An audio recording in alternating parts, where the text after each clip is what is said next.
Koloneel Abiy Ahmed farda Tirooyi abashoonni qabsoo bilisummaa Oromoo ittiin laamsheessuuf ergatammoo dhuguma fira qabsoo Oromooti. Seenaa farda Tirooyi. Seenaa yookaan afoola uummata Giriik keessatti lola Tirooyi waan jedhantu ture. Yeroo sanatti biyya sana keessa mootummaa adda addaatu ture. Isaan keessaa lama mootummaa Tirooyi fi kan Ispaartaa turan. Ilmi mootii Tirooyi affeeramee magaalaa Ispaartaa deeme. Gaafa Tirooyitti deebi'uunsaa ga'uu haadha manaa mootii Ispaartaa ta'e fudhatee gale. Kanarraan kan ka'e warri Ispaartaa Tirooyin waraananii haadha manaa mootii isaanii deebifachuuf itti duulan. Haa ta'u malee warri Tirooyi kana beekanii magaalaa isaanii marsanii dallaa cimaa itti ijaaranii eegan. Warri Tirooyi dallaa kana keessaa hin ba'an. Waraanni Ispaartaa dallaa kana cabsanii seenuu hin dandeenye.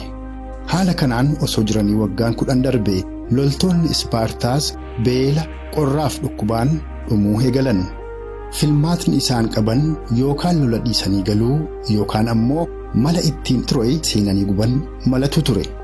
Maree bal'aa booda mala tokko argatan. Farda guddaa mukaan hojjetanii akka kennaatti balbala dallaa Tirooyi irratti dhiisan. Akka waan garaa kutatanii biyya isaaniitti deebi'anii fakkeessuufis xiqqoo gara boodaatti deebi'anii warra Tirooyi irraa dhokatan. Mootummaan Tirooyis jarroo abdii kutattee biyya isheetti galtee jirti jedhee gara galgalaa balbala dallaa banee farda mukarraa hojjetame kana ol galfate. Halkan walakkaa ta'ee warri Tirooyi hundi yeroo rafan loltoonni Ispaartaa garaa farda mukaa keessaa yaa'anii dallaa Tirooyi bananii jaallottan isaanii ol galchanii Tirooyin gubanii barbadeessan jedhama. Egaan erga yeroo sanaa farda Tirooyi yookaan Troojaan Hoorsi jechuun nama waan gaarii kan namaa godhe fakkeessee namatti siqee malaan nama balleessu jechuudha. Egaan waa'ee farda Tirooyi isa warri Ispaartaa mukarraa tolfatanii ittiin magaalaa Tirooyi seenuudhaan barbadeessaniirraa erga hanga kana dubbanne mee amma immoo gara dubbii ijoo keenyaa waa'ee farda abashootaa isa abashoonni ittiin Oromiyaa fi Oromoo kolonii impaayera isaanii jala turfachuuf maqaa Oromootiin hangonfataniitti haa deebinu. Koloneel Abiyyiif kittillayyoonni isaa qabsoo bilisummaa Oromoo keessatti akka farda Tirooyitti ilaalamu. Qabsoo bilisummaa Oromoo fi Oromummaa kan diina wajjin ta'anii balleessuuf gannoota 26 carraaqanii dadhaban fira fakkaatanii awwaaluuf sobaan Oromummaa dhaadessaa qabsoo bilisummaa Oromootti dhufan. Habashoonni farda mukaa Oppiidiyoo jedhamu kan maqaa Oromoo qabu ijaaranii miseensota isaanii keessa dhoksanii maqaa Oromoon haangootti ol baasan. Akeekni isaanii Itoophiyaa dulloomtee faca'iinsarraa hambisuudha. Kan Itoophiyaa dulloomte facaasuu ga'e immoo sabboonummaa uummattoota cunqurfamooti jedhanii hubatu. Isaan keessaa inni guddaan Oromummaan dagaagee Itoophiyummaa ukkaamsa jedhanii amanu. Oromummaa fi Itoophiyummaan wal cinaa guddachuu akka hin dandeenyes tolchanii beeku. Kanaaf sabboonummaa Oromummaa qancarsuu fi Itoophiyummaa dagaagsuu irratti halkaniif guyyaa hojjetu. Kanas hojiitti hiikuuf fardi mukaa abashoonni tolfatan Oppiidiyoon sabboonummaa Oromoo kan afaan Oromootti, seenaa Oromootti, aadaa Oromootti, eenyummaa Oromootti kabajaa hore sabboonummaan Oromoo xiqqeessa jedhanii cileetti dibuu fi Oromoo jibbisiisuuf halkaniif guyyaa yaalaa jiraatuu isaaniiti. Kana qofaas miti. Koloneel Abiy federaalummaa biyyattii keessaa balleessuuf akka hidhatee ka'ee ifaa godheera. Kanaafis ragaa guddaa kan ta'u dubbii inni dhimma kana irratti dubbate afaanuma isaarraa haa dhageenyu. Baatiilee amma tokko booda Osideeppaa kan jedhamu hin jiraatu. Paartii Affaar kan jedhamu hin jiraatu. Paartii Baneeshaangul kan jedhamu hin jiraatu. Paartii Oromoo yookaan Amaaraa kan jedhamu hin jiraatu. Paartii tokkicha kan Itoophiyaa hundi keenya kan keessatti argamu uumnee jechuun dubbisaa itti fufe. Egaan kun hundi sabboonummaa uummattootaa dhabamsiisuuf akka Koloneel Abiy jedhetti Itoophiyaa kabajaaf guddina ishee durii kan saboonni cunqurfamoon keessatti mirga hin argannetti deebisuuf mala dhaayamedha. Kun ammoo fedhii Amaarota sirna olaantummaa Amaaraa durii deebisuuf hojjetan wajjin tokko isa godha. Oromoon sabboonummaan injifannoolee hedduu nu gonfachiisuu amanuu fi injifannoolee kana tursiisuu barbaadu Koloneel Abiyyi diina sabboonummaa ta'uusaa hubachuu qaba.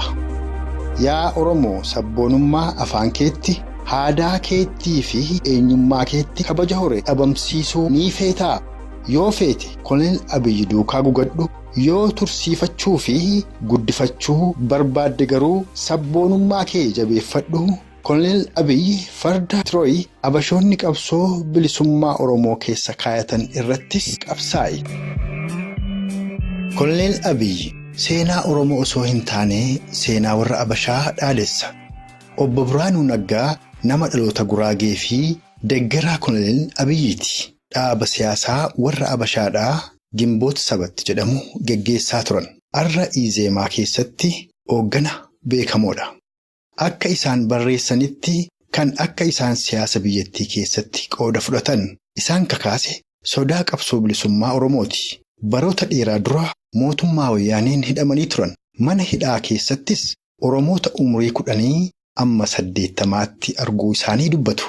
Oromoota mana hidhaa jiran kana dubbisanii qabxiin isaan hubadhe jedhan dubbiin Oromoo kun Itoophiyaa deeguuf akka deemu. Roorroon Oromoo irra ga'uu isaan dubbachiisee hin beeku. Kan isaan yaaddessu tokkummaa Itoophiyaati. Arra Koloneel Abiyyi wajjin hedduu walitti siqanii qabsoo bilisummaa Oromoo duubatti deebisuuf sossa'u.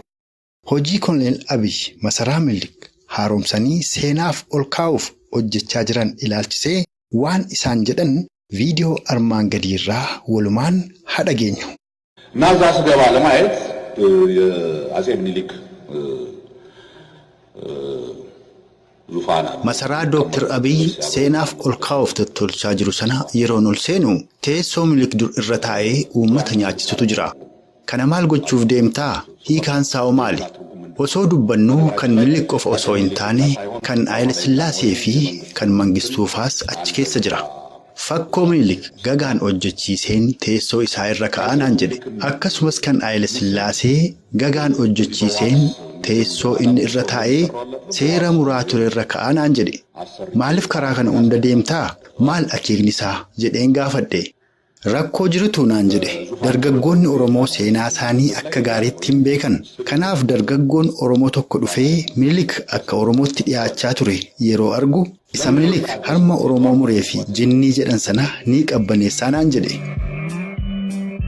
Amma dhugaa Waaqaa kan seenaa Oromoo hin beekne dargaggoota Oromooti moo Koloneel Abiyyii fi kittillayyoota isaatii? Dargaggoonni Oromoo irraa seenaa isaanii akka gaariitti beeku. Ittis boonu. Habashaa wajjin seenaa takka akka hin qabne. Hariiroon uummata isaanii fi mootummaa Habashaa gidduu jiru kan koloneeffataa fi koloneeffatamaa ta'uu qajeelchanii hubatu.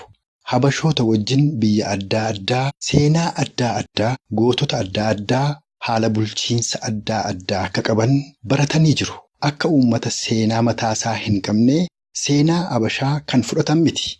Namni kanallee hin hubannee fi hin fudhanne akkamiin maqaa uummata Oromoon haangoo qabatee yoo farda Tirooyi kan fira Oromoo fakkaatee Habashootaaf hojjetu ta'e malee.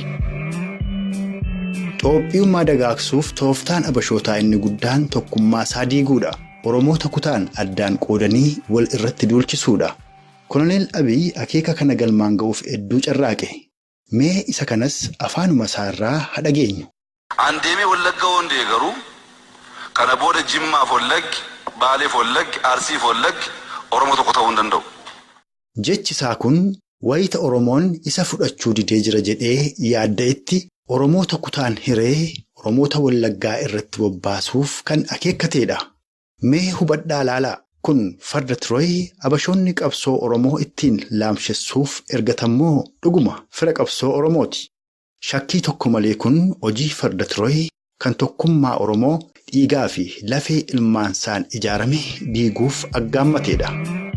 Koloneel Abiyyi maqaa Oromoon dhiigaa fi lafee qeerroo fi qarree Oromoon erga aangootti ol ba'ee waggaa tokko caalee jira. Haa ta'u malee Oromoon haala bara wayyaanii irra caaleen ajjeefamuu, hidhamuu fi qe'ee isaarraa buqqa'uu malee maal argate? Gaaffiileen uummata Oromoo kan kufaatii wayyaanee fidan kanneen akka abbaa biyyummaa Oromoo, afaan Oromoo afaan federaalaa ta'uu, Finfinneen kan Oromoo ta'uun mirkanaa'uu fi kanneen kanaaf kana fakkaatan keessaa tokkollee kan deebii argate hin jiru.